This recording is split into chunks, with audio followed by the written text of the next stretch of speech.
It's a Married with Channels podcast. I'm Moose.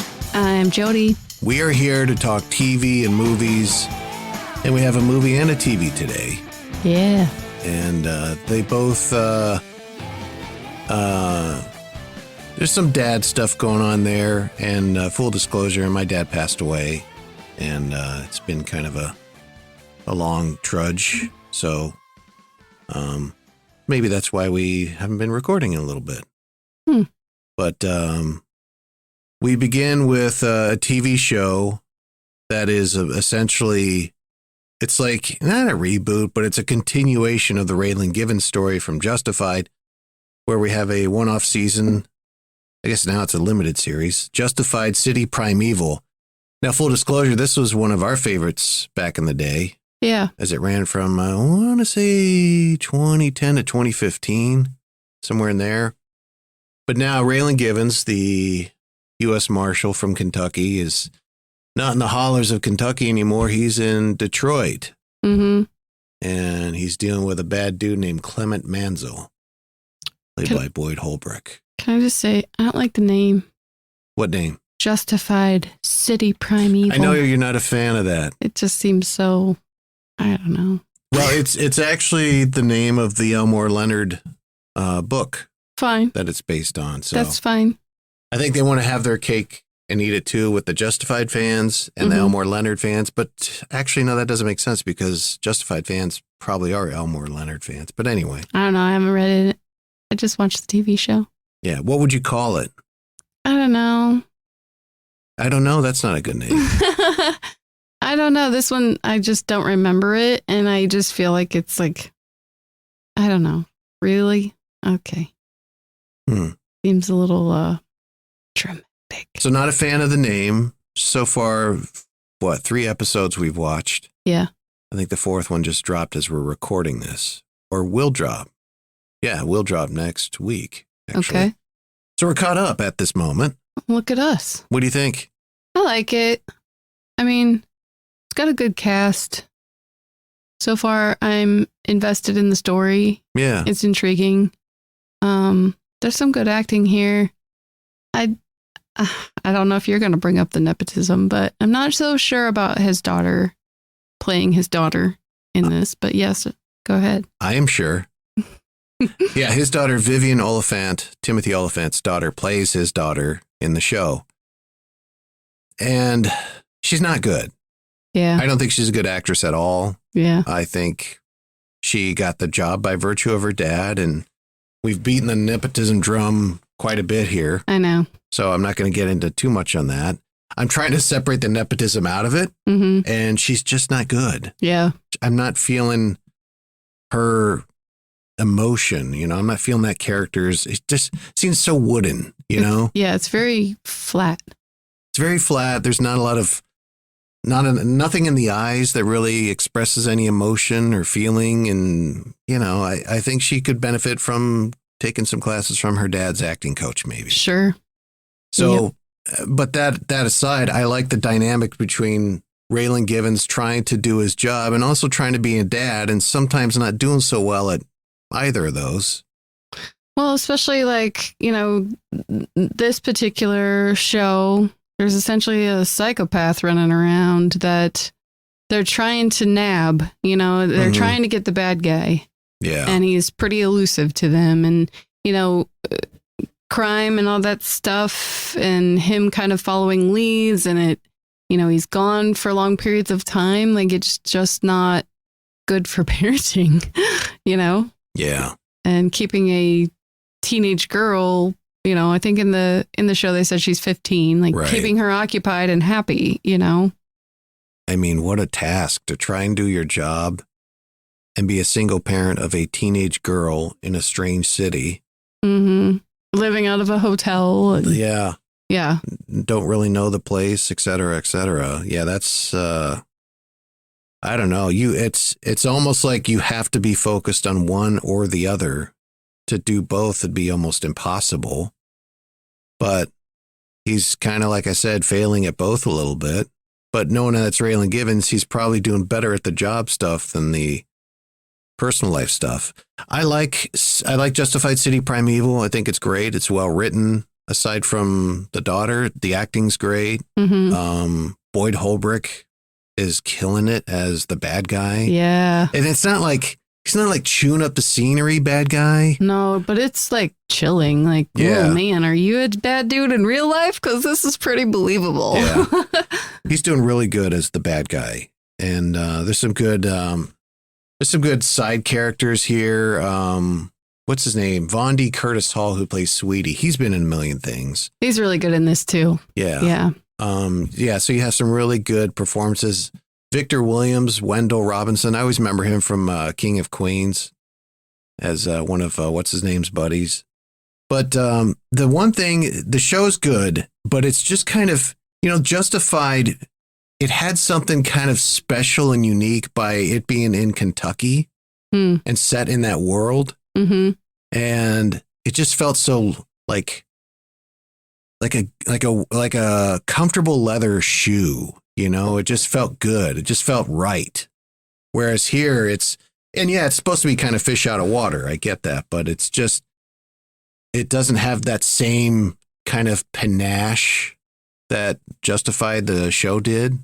Well, I think given this setting, there's possibilities. Like, you don't know if he's gonna, face corruption. Right. Or,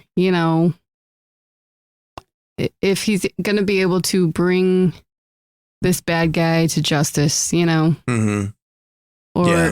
And because the bad guy's kind of playing loose with rules and just kind of lines you don't cross here. Yeah. That'll be interesting how that plays out with his character, know? Yeah, you mentioned lines that you don't cross. Yeah. The one scene from the latest episode, or was it the one before, where Manziel finds out where Raylan's hotel is and, cons his daughter into saying, "Oh, I'm an old friend of your dad's." And we called him Chicken Butt, Yeah, Chicken Fat. Chicken Fat back in the day. And Raylan comes in on them eating chicken fingers at the hotel restaurant, and he takes him outside to essentially do the "don't ever come near my daughter" thing again. She is a little young for my taste, but if this were Kentucky, I'd be tapping that ass. Whew. Chicken fat.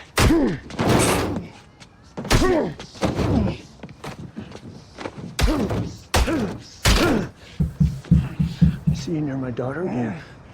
I'll fucking kill you. There you go. Yeah, he puts a hurting on him, which I'm kind of wondering if that's going to come back and bite him, you know? You think it would have already in the follow-up episode where Manziel goes to the lawyer and says, he tuned me up and, and nothing's really come of it. Yeah, we should take pictures of the evidence, he said. Yeah, of his face. And his lawyer's like, you shouldn't be fucking around with his daughter. Yeah. And I'll talk to Raylan Givens, but you're complicit here. It's interesting, we mentioned the lawyer. I like her story. You get a lot of interesting motivations on her end. Yeah. She's got, obviously, they're really carefully piecing together her backstory, which is she was in a bad marriage. Yeah. The husband, put them underwater financially, IRS lien. Yep. So you can see her motivation for wanting to represent shitheads like Clement Manziel and shitty characters. Well, she doesn't want to do that forever, though. In this last episode, we saw her. She's trying to get ahead in life, too. She wants to be a judge. She wants to sit on the other side of that bench and look people in the eye and determine their fate, and she, that kind of past is kind of haunting her as well. She stopped applying when she got to the point of, do you have a lien from the federal government on you? And she's like, oh, yeah, fuck. Yeah. But I like how she's, we're getting the backstory and we're finding out why it's because she seems like a decent person. Why are you representing shitheads like this Clement Manziel? And we know why. It's because she's got to pay the bills but so that's interesting stuff there. And I don't know, Justified City Primeval, I think it's a pretty damn good show.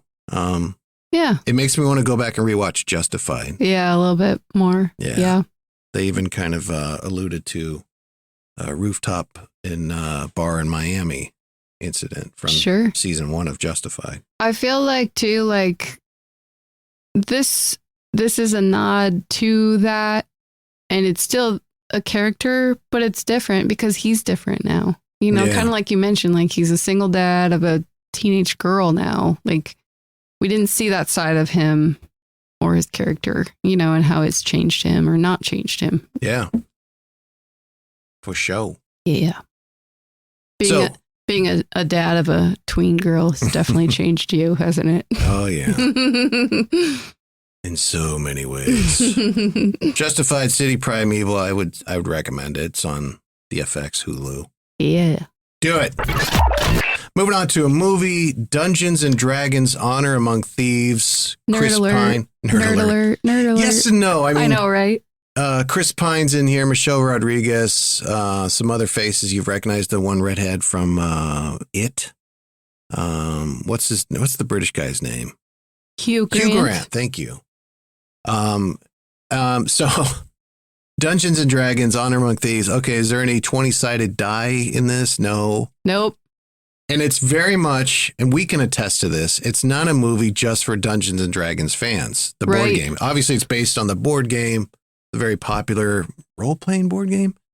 Sure. But, you know. I don't know that game, so let me just tell our listeners that. Like, I have no idea about that whatsoever. So I have no idea if any parts of this movie have anything to do with this game. Yeah. So. No, yeah. It's you know, I remember I saw the ads for it when it first came out. I was like, oh, okay, I don't care about Dungeons and Dragons. So as time went on, I saw a couple reviews and trailers, and I've heard some good stuff about it. I heard it's kind of funny and, you know, a good romp adventure. And I'm like, all right, let's try this. And I remember telling you, and you were like, what? I was like, really? This might be one you could watch without me. Yeah. But we watched it together. Yep. And lo and behold, Dungeons and Dragons: Honor Among Thieves is actually a really good movie. I liked it. Yes. It's very, it does a great job touching all the bases with action. You got a lot of comedy. There's a lot of humor in this show. Yeah. Movie. Some funny. I thought the scenery was great, like the look and the feel of everything, and just kind of the imagination of sci-fi kind of stuff there meets, you know, I don't know, Woodland Fairyville. I don't know how to describe this. You know, you mentioned the scenery. As we were watching, I was like, oh, I want to look up where they shot this. Yeah. It's some beautiful stuff here. Absolutely. Iceland. Of course. I just looked up Iceland. Yeah, well, that's funny. That one shot, I think we said, oh, I bet that's Iceland. Yeah. Yeah. And apparently it was all shot in Iceland. Yeah. Oh, wait, Northern Ireland.